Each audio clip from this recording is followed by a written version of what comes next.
कोलकात्यामधील आर्जिकल medical college आणि हॉस्पिटलमध्ये 9 August रोजी 31 वर्षीय महिला डॉक्टरचा बलात्कार करून तिची हत्या करण्यात आली। या प्रकरणामध्ये सध्या सुप्रीम कोर्टामध्ये सुनावणी सुरू आहे। सुप्रीम कोर्टाने रेअरेस्ट ऑफ रेअर म्हणावं त्या पद्धतीने या प्रकरणाची दखल घेऊन सुमोटो पद्धतीची म्हणजेच स्वतः दखल घेत याचिका दाखल करून घेतली आणि त्यावर सध्या सुनावणी सुरू आहे। याचे 2 सेशन पार पडले आहेत सुनावणीचे। मात्र दुसऱ्या सेशनमध्ये एका प्रसंगी सरन्यायाधीश DY चंद्रचूड हे वकिलांवर संतापल्याचं पाहायला मिळालं। यामागील कारण ठरलं की जे सोशल मीडियावर व्हायरल होत आहेत काही गोष्टी, त्यापैकी एक गोष्टचा उल्लेख वकिलांनी केला।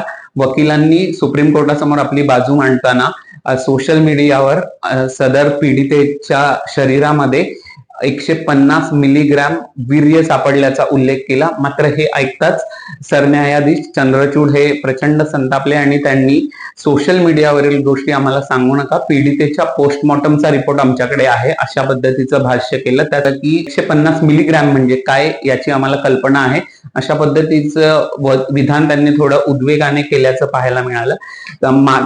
हे प्रकरण उघडकीस आल्यापासून मागील काही काळापासून सोशल मीडियावर ही पोस्ट व्हायरल होते आणि त्याचा संदर्भ देण्यात आला। मात्र ही पोस्ट चुकीचं असल्याचं अनेक फॅक्ट चेक मध्ये समोर आलेलं आहे। जो पोस्टमॉर्टम रिपोर्ट आहे त्यामध्येही 150 मिलीग्रॅम हे जे वजन आहे ते त्या पीडितेच्या शरीरामधील एका अवयवाचं, नाजूक अवयवाचं वजन आहे अशा पद्धतीची माहिती समोर येत आहे। त्यामुळे 150 मिलीग्रॅम वीर्य तिच्या शरीरामध्ये सापडलं ही पूर्णपणे खोटी बातमी आहे आणि अशा पद्धतीच्या बातम्या व्हायरल करणं हे कायद्यानेही गुन्हा आहे। त्यामुळे असं काही तुमच्याकडे आलं तर त्याची व्हेरिफिकेशन करूनच अशा गोष्टी सोशल मीडियावर फॉरवर्ड कराव्यात असं कायदेतज्ञ सांगतात।